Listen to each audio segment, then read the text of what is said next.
The Olympic motto is Citius, Altius, Fortius, faster, higher, stronger. And athletes have fulfilled that motto rapidly. The winner of the 2012 Olympic marathon ran 2 hours and 8 minutes. Had he been racing against the winner of the 1904 Olympic marathon, he would have won by nearly an hour and a half. Now, we all have this feeling that we're somehow just getting better as a human race, inexorably progressing. But it's not like we've evolved into a new species in a century. So, what's going on here? I want to take a look at what's really behind this march of athletic progress. In 1936, Jesse Owens held the world record in the 100 meters. Had Jesse Owens been racing last year in the World Championships of the 100 meters, when Jamaican sprinter Usain Bolt finished, Owens would have still had 14 feet to go. That's a lot in sprinterland. To give you a sense of how much it is, I want to share with you a demonstration conceived by sports scientist Ross Tucker. Now, picture the stadium last year at the World Championships of the 100 meters. Thousands of fans waiting with bated breath to see Usain Bolt, the fastest man in history. Flashbulbs popping as the 9 fastest men in the world coil themselves into their blocks. And I want you to pretend that Jesse Owens is in that race. Now close your eyes for a second and picture the race. Bang! The gun goes off. An American sprinter jumps out to the front. Usain Bolt starts to catch him. Usain Bolt passes him, and as the runners come to the finish, you'll hear a beep as each man crosses the line. That's the entire finish of the race. You can open your eyes now. That first beep was Usain Bolt. That last beep was Jesse Owens. Listen to it again. When you think of it like that, it's not that big a difference, is it? And then consider that Usain Bolt started by propelling himself out of blocks, down a specially fabricated carpet, designed to allow him to travel as fast as humanly possible. Jesse Owens, on the other hand, ran on cinders, the ash from burnt wood, and that soft surface stole far more energy from his legs as he ran. Rather than blocks, Jesse Owens had a gardening trowel that he had to use to dig holes in the cinders to start from. Biomechanical analysis of the speed of Owens' joints shows that had he been running on the same surface as Bolt, he wouldn't have been 14 feet behind. He would have been within 1 stride. Rather than the last beep, Owens would have been the second beep. Listen to it again. That's the difference track surface technology has made, and it's done it throughout the running world. Consider a longer event. In 1954, Sir Roger Bannister became the first man to run under 4 minutes in the mile. Nowadays, college kids do that every year. On rare occasions, a high school kid does it. As of the end of last year, 1,314 men had run under 4 minutes in the mile. But like Jesse Owens, Sir Roger Bannister ran on soft cinders that stole far more energy from his legs than the synthetic tracks of today. So I consulted biomechanics experts to find out how much slower it is to run on cinders than synthetic tracks. And their consensus was that it's 1.5% slower. So if you apply a 1.5% slowdown conversion to every man who ran his sub-4 mile on a synthetic track, this is what happens. Only 530 are left. If you look at it from that perspective, fewer than 10 new men per decade have joined the sub-4 mile club since Sir Roger Bannister. Now, 530 is a lot more than 1, right? And that's partly because there are many more people training today and they're training more intelligently. Even college kids are professional in their training compared to Sir Roger Bannister, who trained for 45 minutes at a time while he ditched gynecology lectures in med school. And that guy who won the 1904 Olympic marathon in 3.5 hours, that guy was drinking rat poison and brandy while he ran along the course. That was his idea of a performance-enhancing drug. Clearly, athletes have gotten more savvy about performance-enhancing drugs as well. And that's made a difference in some sports at some times, but technology has made a difference in all sports, from faster skis to lighter shoes. Take a look at the record for the 100-meter freestyle swim. The record is always trending downward, but it's punctuated by these steep cliffs. This first cliff in 1956 is the introduction of the flip turn. Rather than stopping and turning around, athletes could somersault under the water and get going right away in the opposite direction. This second cliff, the introduction of gutters on the side of the pool that allows water to splash off rather than becoming turbulence that impedes the swimmers as they race. This final cliff, the introduction of full-body and low-friction swimsuits. Throughout sports, technology has changed the face of performance. In 1972, Eddie Merckx set the record for the longest distance cycled in 1 hour at 30 miles, 3,774 feet. Now, that record improved and improved as bicycles improved and became more aerodynamic, all the way until 1996, when it was set at 35 miles, 1,531 feet, nearly 5 miles farther than Eddie Merckx cycled in 1972. But then in 2000, the International Cycling Union decreed that anyone who wanted to hold that record had to do so with essentially the same equipment that Eddie Merckx used in 1972. Where does the record stand today? 30 miles, 4,657 feet. A grand total of 883 feet farther than Eddie Merckx cycled more than 4 decades ago. Essentially, the entire improvement in this record was due to technology. Still, technology isn't the only thing pushing athletes forward.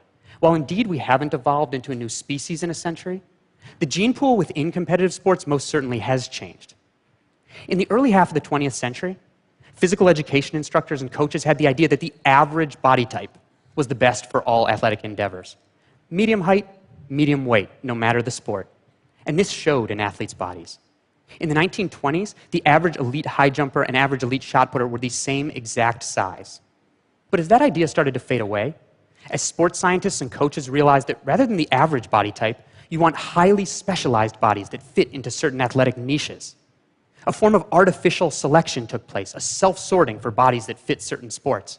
And athletes' bodies became more different from one another. Today, rather than the same size as the average elite high jumper, the average elite shot putter is 2.5 inches taller and 130 pounds heavier. And this happened throughout the sports world. In fact, if you plot on a height versus mass graph one data point for each of 24 sports in the first half of the 20th century, it looks like this. There's some dispersal, but it's kind of grouped around that average body type. Then that idea started to go away, and at the same time, digital technology, first radio, then television and the internet, gave millions, or in some cases billions, of people a ticket to consume elite sports performance. The financial incentives and fame and glory afforded elite athletes skyrocketed, and it tipped toward the tiny upper echelon of performance. It accelerated the artificial selection for specialized bodies. And if you plot a data point for these same 24 sports today, it looks like this. The athletes' bodies have gotten much more different from one another. And because this chart looks like the charts that show the expanding universe, with the galaxies flying away from one another, the scientists who discovered it call it the Big Bang of body types. In sports where height is prized, like basketball, the tall athletes got taller. In 1983, the National Basketball Association signed a groundbreaking agreement, making players partners in the league, entitled to shares of ticket revenues and television contracts. Suddenly, anybody who could be an NBA player wanted to be, and teams started scouring the globe for the bodies that could help them win championships. Almost overnight, the proportion of men in the NBA who are at least 7 feet tall doubled to 10%. Today, 1 in 10 men in the NBA are at least 7 feet tall.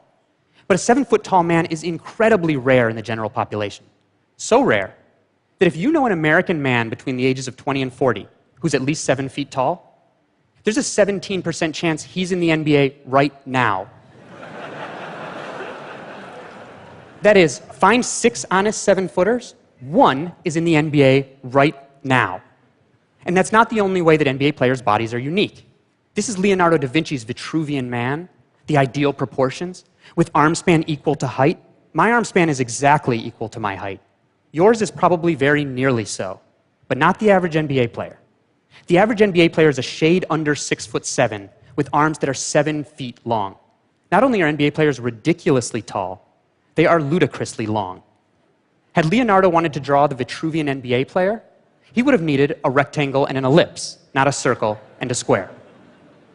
So in sports where large size is prized, the large athletes have gotten larger. Conversely, in sports where diminutive stature is an advantage, the small athletes got smaller.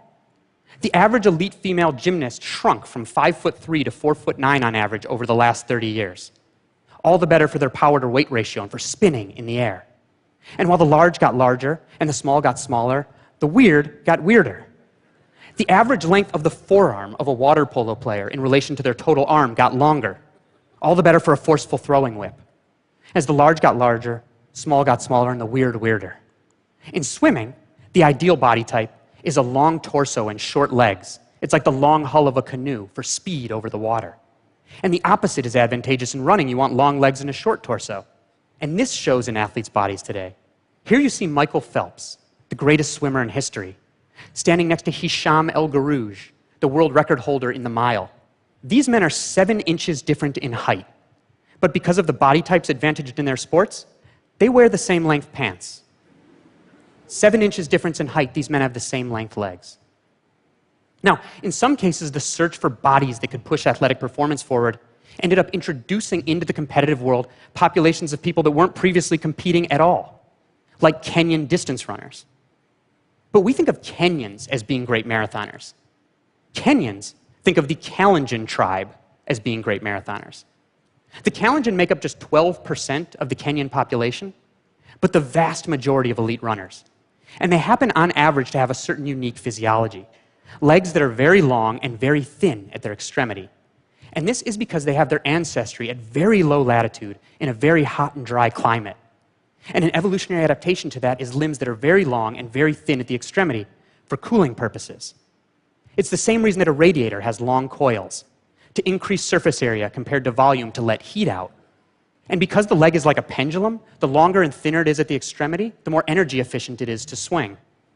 To put Kalenjin running success in perspective, consider that 17 American men in history have run faster than 2 hours and 10 minutes in the marathon. That's a 4 minute and 58 second per mile pace. 32 Kalenjin men did that last October. That's from a source population the size of metropolitan Atlanta. Still, even changing technology and the changing gene pool in sports don't account for all of the changes in performance. Athletes have a different mindset than they once did. Have you ever seen in a movie when someone gets an electrical shock and they're thrown across a room? There's no explosion there. What's happening when that happens is that the electrical impulse is causing all of their muscle fibers to twitch at once, and they're throwing themselves across the room. They're essentially jumping. That's the power that's contained in the human body. But normally we can't access nearly all of it. Our brain acts as a limiter, preventing us from accessing all of our physical resources because we might hurt ourselves, tearing tendons or ligaments. But the more we learn about how that limiter functions, the more we learn how we can push it back just a bit. In some cases, by convincing the brain that the body won't be in mortal danger by pushing harder. Endurance and ultra-endurance sports serve as a great example. Ultra-endurance was once thought to be harmful to human health. But now we realize that we have all these traits that are perfect for ultra-endurance. No body fur and a glut of sweat glands that keep us cool while running. Narrow waists and long legs compared to our frames. Large surface area of joints for shock absorption. We have an arch in our foot that acts like a spring. Short toes that are better for pushing off than for grasping tree limbs. And when we run, we can turn our torso and our shoulders like this while keeping our head straight. Our primate cousins can't do that. They have to run like this. And we have big old butt muscles that keep us upright while running. Have you ever looked at an ape's butt? They have no buns because they don't run upright. And as athletes have realized that we're perfectly suited for ultra-endurance, they've taken on feats that would have been unthinkable before. Athletes like Spanish endurance racer Kilian Jornet. Here's Kilian running up the Matterhorn with a sweatshirt there tied around his waist. It's so steep he can't even run here. He's pulling up on a rope. This is a vertical ascent of more than 8,000 feet, and Kilian went up and down in under 3 hours. Amazing. And talented though he is, Kilian is not a physiological freak. Now that he has done this, other athletes will follow, just as other athletes followed after Sir Roger Bannister ran under 4 minutes in the mile. Changing technology, changing genes, and a changing mindset. Innovation in sports, whether that's new track surfaces or new swimming techniques, the democratization of sport, the spread to new bodies and to new populations around the world, and imagination in sport, an understanding of what the human body is truly capable of, have conspired to make athletes stronger, faster, bolder, and better than ever. Thank you very much.